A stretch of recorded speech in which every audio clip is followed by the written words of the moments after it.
mentioned earlier, tonight is a night of poetry, and one of our most cherished Yalda traditions is reading the poems of Hafiz. And I'd like to invite with you Mr. Amir to read some Hafiz for us. Amir.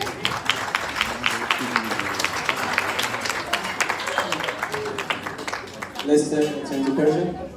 خیلی ممنون از همگی دوستان باعث افتخاره که شما رو داشته باشیم. خیلی ایونت از یه جای خیلی کوچیک شروع شد ولی به جای بزرگ تبدیل شده. از بزرگان این جمع من عذرخواهی می‌کنم. دیگه من انتخاب کردم از تیم که بیام برای شما حافظ بخونم. امیدوارم حافظم خوب باشه. آماده هستین؟ Yeah. Ready? We're ready. Yeah. اول بفرمایید دست بزنید.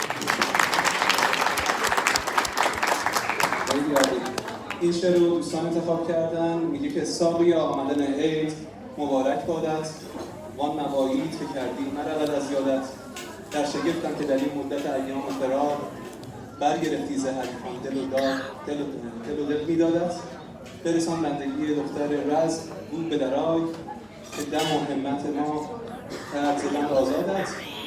شادی مجلسیان که برای شماست، باید افتخار دست خودتون بزنید. مجلسیان در قدم و مقدم توست، جای دم باد مرام دل که نخواهد شدت.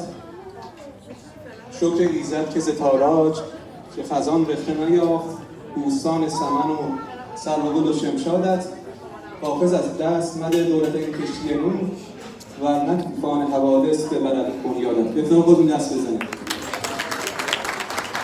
What a lovely poem. That really touched me. I really felt the words are Okay, so you could understand that.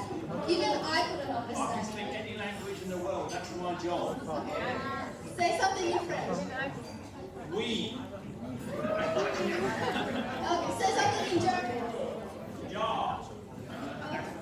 Santa, we all know me and God. Why don't you speak some Persian for us? Speak some Farsi. How about I will say something in Farsi and you answer me in Farsi? Okay, چکمه شما چه رنگیه؟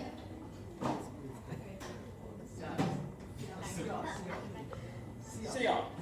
Okay, don't help him. Don't help him. Okay, another question. غذای مورد علاقه شما چیه؟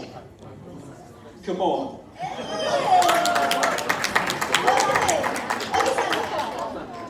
کیه اولین نفر تو لیستتون شیطون ترینا کیه؟ And Anahita.